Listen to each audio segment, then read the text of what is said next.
Ok, aujourd'hui on va commencer directement à travailler sur quelque chose d'assez intéressant. Hum, je fais pas filmer en fait la journée.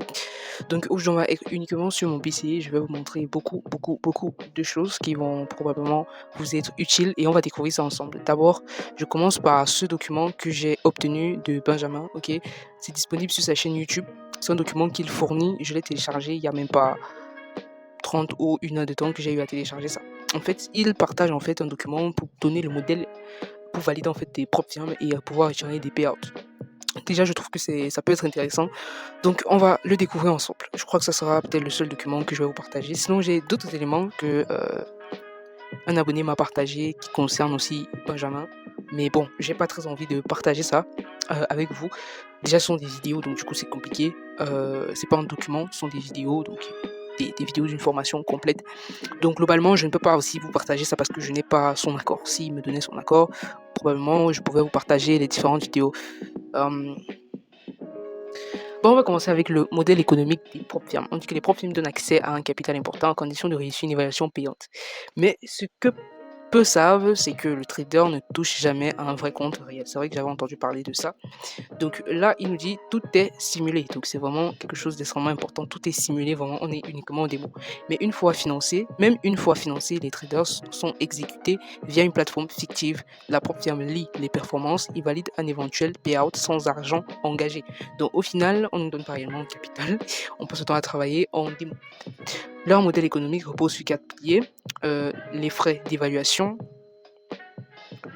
la copie des traders gagnants, c'est-à-dire les traders, bon, la copie des trades gagnants, les trades rentables sont reproduits sur des comptes réels à leurs avantages. Cela permet à la firme de tirer profit sans exposition initiale. Donc, je me pose la question suivante, comment copier en fait, comment est-ce qu'il faut pour savoir que les trades de là sont gagnants ou pas? La copie inversée des perdants, c'est-à-dire les comportements d'échec se répètent, certaines firmes prennent la position opposée. Elles parient sur les erreurs systématiques des profils les plus faibles. Et en dernier point, le profit slip sur compte démo. Les gains simulés sont partagés, c'est-à-dire souvent 80% pour le trader et 20% pour la firme. Aucun capital réel de la propre firme n'est mis en jeu. Bon, c'est assez intéressant.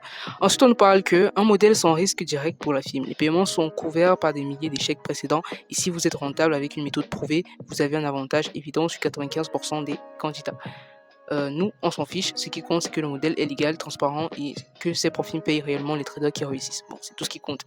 Bon, ici, on commence par les vraies choses. Stratégie de revenus pour des entreprises de trading propriétaires.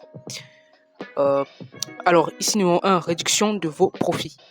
Réduire les gains simulés avec un risque avec cette règle. En deuxième position, copie des trades gagnants. Maximise les profits en reproduisant les succès des trades. Frais d'évaluation, générer des revenus avec un risque faible mais peu de profit. Et quatrième point, copie inversée des perdants. Donc ça, c'est le résumé de ce qu'on vient de voir actuellement. Ensuite, on continue sur, je ne sais pas si c'est ici qu'on doit lire ou en bas, je ne sais pas, c'est compliqué le document. Donc à ce niveau, on nous parle de système de challenge des profs firmes. Bon, je crois qu'ici, il va juste soulever des points que les profs firmes partagent. Euh, ok, là, j'avais fait une pause, je suis revenu là parce que on m'a appelé pour faire une commission, bref. Revenons dans le trading. À ce niveau, il donne un peu les systèmes de challenge des propres films. Il y a le challenge de la phase 1. Bon, ça c'est de manière un peu standard sur certaines propres films, malgré que il y a d'autres propres films qui proposent d'autres phases de challenge. Parfois du 10%, 6%, 10%, 8%. C'est-à-dire la première phase 10%, deuxième phase 6%, 8%. Ici c'est 5%. Bon, attribution du compte de trading financier. Une fois que les deux étapes validées, la firme vous fournit un compte simulé sur lequel vous pouvez commencer à trader pour déclencher des payouts mensuels. Le payout est basé sur vos gains simulés. Si vous gagnez 6 000 euros, vous touchez 80%. La firme conserve 20% comme rémunération. Tout est automatique, traçable et payé rapidement, généralement via crypto ou virement bancaire. Bon, ce processus peut paraître simple, mais il demande discipline, rigueur et maîtrise d'une stratégie testée. Seuls les traders capables de respecter 100% des règles peuvent passer les deux étapes. Ce système est transparent, légal et les profits payent réellement les traders qui réussissent. Bon, moi je dis qu'il n'a pas soulevé peut-être le point qu'il existe aussi des profs qui arnaquent. Mais bon, là n'est pas le problème. On continue ici. Progression vers un compte financier, ça c'est le schéma. Je me dis que bon, il a un texte qui l'explique et puis il y a le schéma. Ensuite, on passe aux règles des challenges des propres firmes. On a le drawdown max de 10%. Bon, pour d'autres, c'est souvent 8%, 6%. Ça dépend vraiment de quel type de propre firme vous prenez. Parce que moi, je me dis qu'il se base un peu sur les propres firmes du type FTMO, Founded Next, peut-être Topset. Mais il y en a d'autres propres firmes qui ont un peu des drawdowns maximales différents en fonction du format de propre firme que vous avez pris. Donc ici, remboursement des frais, le coût du challenge est remboursé dès que vous validez votre premier retrait. Ça, c'est le cas de FTMO en réalité. Bon, maintenant, objectif de performance, phase 1, phase 2, période de trading illimitée. Donc ici, la période est illimitée. Et là, on a un schéma classique qui explique un peu ce qu'il est en train de dire. Mais bon, là n'est pas mon problème. Mon problème, c'est un peu de découvrir quelle est la stratégie qu'il donne ici pour pouvoir vraiment gagner de l'argent à travers des profils. Ici, moins on risque, plus une stratégie a de la chance de performer. Quand on débute, on pense souvent qu'il faut risquer gros pour gagner vite. Mais en réalité, moins vous risquez par trade, plus vous laissez à votre stratégie le temps de prouver sa rentabilité. Ici, prendre deux traders, l'un qui risque 1% et l'autre qui risque 0,25%. Statistiquement, celui qui risque le moins a plus de chances d'appliquer les probabilités de la méthode sur le long terme parce qu'il résiste mieux aux périodes de drawdown. Toute stratégie de trading a une période de drawdown. Donc, et le trader qui est trop agressif risque d'atteindre les moins 10% de pertes autorisées par la propre firme. C'est pas que ta stratégie n'est pas rentable, mais qu'il peut arriver que tu sois dans une période de drawdown. Donc, cycle de gestion dans le trading, il dit attendre la rentabilité, appliquer les probabilités, résister au drawdown, réduire le risque par trade. Donc, ça fait totalement une boucle. Si tu réduis le risque par trade, tu vas pouvoir résister au drawdown, tu vas pouvoir appliquer les probabilités et par conséquent atteindre la rentabilité. Ensuite, on passe donc au money management en propre firme. En propre firme, vous ne pouvez pas risquer au hasard. Votre risque par trade doit être calculé en fonction du drawdown maximal de votre stratégie. Et ça, c'est vraiment un point que je ne savais pas. C'est vrai que j'entendais parler, mais j'arrivais pas vraiment à appliquer ça. Ok, cette phrase qui est extrêmement importante, moi je trouve. Donc, qu'est-ce que j'ai foutu là, Seigneur? Ok, attendez, je supprime tout ça. Donc ici, il donne par exemple stratégie avec 6% de drawdown max. Ça veut dire que si je reste 1% par position, cela peut rester acceptable parce que mon niveau de marge, 10% de perte maximale qui est autorisé par les profs. Donc ça va. Par contre, si j'ai une stratégie qui a un drawdown de 15%, là, ce n'est plus bon du tout. Donc le money management doit toujours être adapté à la méthode utilisée et non basé sur les chiffres arbitraires. L'objectif, respecter la limite de la propre firme. En fait, c'est tout. Et là, il nous fait encore un schéma explicatif. Qui est un cycle en fait, évaluer le drawdown max, revient à bien calculer le risque par trade, on ajuste le risque et on surveille la performance de la stratégie tout simplement. Donc là, on continue sur le plan de money management une fois le compte propre firme validé. Ok, là, on est déjà dans la validation de la propre firme. Ok, il dit encore une fois, votre compte propre firme validé, il est censé de structurer votre gestion de risque. C'est aussi une question que je me posais. Pour une stratégie à 7% de drawdown max constaté en backtest, vous appliquez un risque de 1% par position, ce qui vous laisse une marge confortable. Votre objectif mensuel est modeste, 5% pour rester cohérent avec les limites imposées. Ce qui compte, ce n'est jamais modifier son risque par position et peut même vous faire changer le risque selon les jours où les émotions créent une variance de performance et peut même vous faire gagner un trade avec un petit risque et regretter de ne pas l'avoir joué.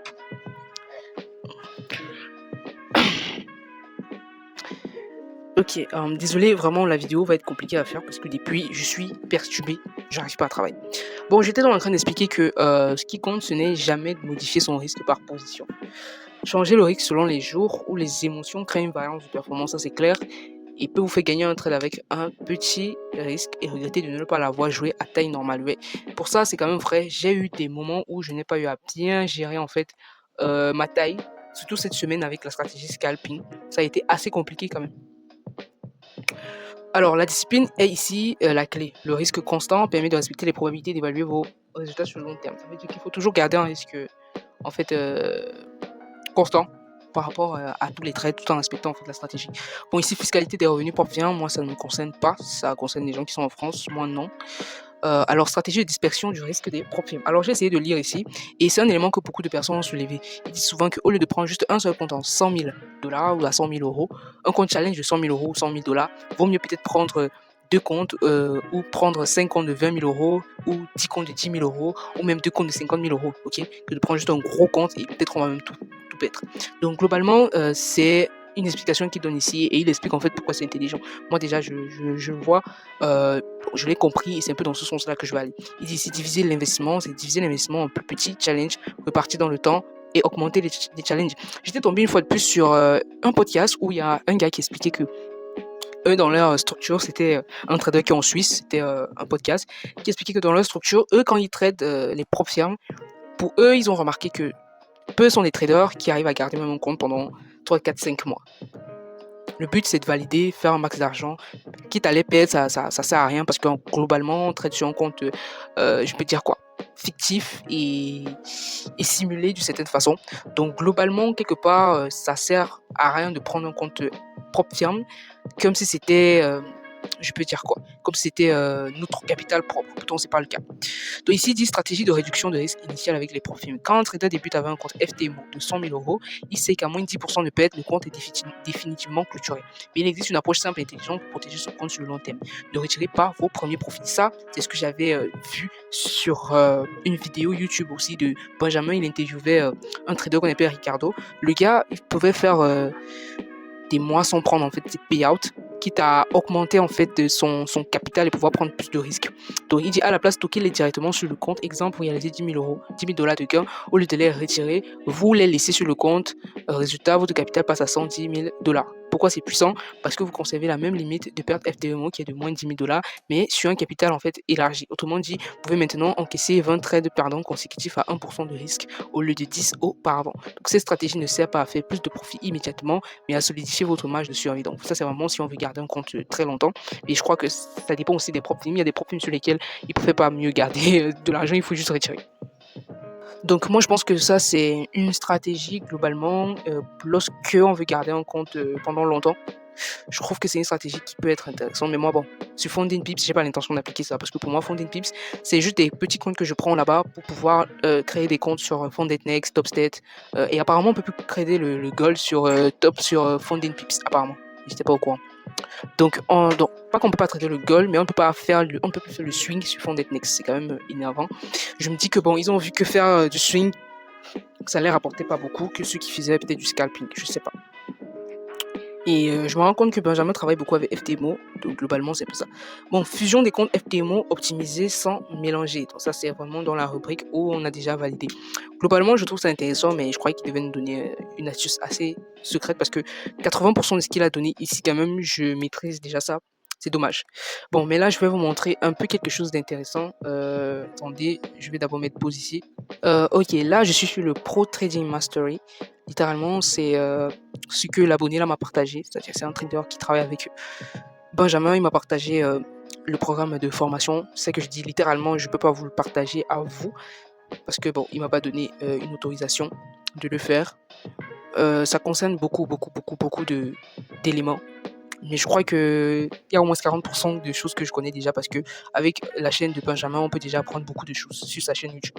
Donc ici, moi, je trouve que c'est un complément et littéralement, je vais pouvoir apprendre beaucoup. Bon, maintenant, s'il faut que j'aille sur globalement sur les marchés le marché va réouvrir bientôt.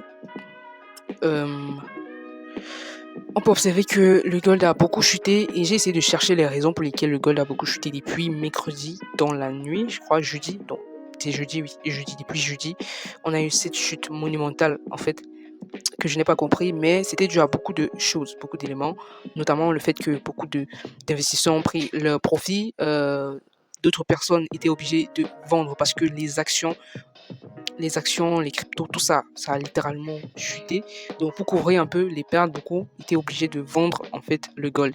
Et c'était aussi dû au fait que Jérôme Powell a décidé de ne pas baisser les taux d'intérêt du dollar. Donc du coup, ça a renforcé littéralement la confiance des investisseurs. Donc il y a beaucoup d'éléments fondamentaux qui justifient en fait le fait que beaucoup d'éléments ont chuté cette dernière semaine-ci, cette fin de semaine-ci. Et moi, j'ai remarqué ça par rapport au DX Secret parce que moi, j'avais fait une analyse graphique dans les anciennes vidéos. J'ai eu à vous partager ça. J'avais remarqué qu'on était littéralement revenu sur une zone de support où le marché avait déjà eu à venir 2 fois. Donc, littéralement, si on vient même en weekly ou en monthly, on va voir que c'est une prise de liquidité dans un OB. J'avais expliqué que là, on était dans un OB. S'il faut appliquer les principes ICT, ça, c'est un OB. Donc, littéralement, j'avais quand même vu un mouvement de correction. Mais déjà, il faut aussi noter que quelque part, ici, on est quand même dans une accumulation. On peut voir littéralement une figure double structure en daily, malgré que c'est une stratégie qui n'a pas été backtestée en daily. Mais ça me permet de comprendre globalement comment est-ce que les investisseurs se positionnent. Raison pour laquelle beaucoup de personnes comme Benjamin disent souvent que l'analyse technique, tout se voit en fait sur le prix, sur les marchés, sur les graphiques. Parce que pour quelqu'un qui était venu en weekly, il devait prédire en fait ce retournement-ci. Il devait littéralement chercher à vendre tout ce qui est corrélé au dollar américain. Donc pour moi, c'était prédictible sur les graphiques. Donc pour moi, c'était prédictible ici sur les marchés. Globalement, on était sur une zone de support qui puisait une zone de liquidité pour les traders ICT. Ils appellent souvent ça des equal low, je sais pas moi trop. Des equal low, ça c'est equal low je crois. Et après, on avait un OB ici sur lequel on est revenu parce que là, voici l'OB en question. S'il faut que je trace l'OB, le voici. Donc prise de liquidité, OB, on est dans une réjection. Et maintenant, s'il faut aller en daily, on voit pertinemment le fait qu'on est sur une double structure. Maintenant, on ne sait pas. Mais on dirait d'être dans une double structure, on a une très belle accumulation. Ici, est-ce que le marché va casser cette accumulation-là à la hausse? Mais sinon, le fait que ça a repoussé ici, parce que si on vient en 2 heures, attendez un peu, je vais essayer de mieux voir ça. Sur le plan graphique, si on vient en H1, ok, si on vient en H1, est-ce qu'on a une figure de retournement? Ce qu'on voit déjà en H1, c'est que bon, globalement, on ne peut pas dire que c'est un drapeau, on peut pas dire que c'est un drapeau, c'est pas vraiment une figure de retournement ici. On peut voir qu'il y a ce pont-ci, ce pont-ci, ce pont-ci, peut-être en M30, on peut voir qu'on avait un triangle ascendant, voilà un peu ce qu'on peut voir. Si je décide de supprimer, bon, on va pas supprimer, si je décide de prendre ce niveau-ci, ok, et ceci, littéralement, on peut se dire que là, on a comme une sorte de triangle ascendant qui est une figure de continuation haussière, c'est-à-dire on cherche que les achats. Donc ça peut aussi être une figure de retournement dans un mouvement baissier. Donc globalement ici on peut voir que le marché pousse à la hausse et je crois que tout ce qui est corrélé au dollar va littéralement chuter. Donc euro USD, GBP USD, on aura quand même une chute. Probablement le prix du dollar peut remonter à ce niveau, c'est-à-dire le DXY, l'indice du dollar peut revenir au 98 100, je ne sais pas. Parce que si on va prendre l'objectif théorique des gens qui traitent cette figure de retournement, ici, moi c'est comme ça que je place, l'objectif théorique sera littéralement dans les 97 700. Là on est en M31. Donc littéralement c'est un peu ça. Mais comme on est sur une zone d'accumulation, au minimum on doit revenir chercher les 50% de l'accumulation. Et les 50% de l'accumulation, si j'essaye de prendre Fibonacci, ok, comme ceci, hop, les 50% d'accumulation sont sur les 98 534, littéralement faire un valley gap daily. Et aussi on a Nobé qui est là. Donc, globalement on revient sur une zone assez intéressante. Qui plus est encore, on sera sur la moyenne mobile 100 ou 150 pour faire peut-être une petite correction et venir chercher cette zone-ci. Donc globalement il y a différents scénarios, mais le scénario le plus probable c'est qu'on vienne minimum à ce niveau. Donc peut-être le prix va faire ça, ça et puis ça, ou le prix va tout simplement monter, ok, il va tout simplement monter, venir toucher cette zone-ci. Et probablement, pourquoi pas, casser la zone et faire une continuation. Donc ça, ce sont les deux éléments qu'on peut observer. Mais tant qu'on ne casse pas cette résistance-ci, le prix ne va pas continuer à la hausse. Malgré que là, on a comme une sorte de double structure, on peut littéralement s'attendre à ce que le prix casse la zone et aille chercher les 110 000. C'est les 110, je ne sais pas si c'est 110 000 ou c'est 110. Donc globalement, voilà un peu. Je crois que c'était prévisible graphiquement sans même qu'on ait à comprendre ce qui se passe sur le plan fondamental. Je pense, parce que tout était là, tout était codifié.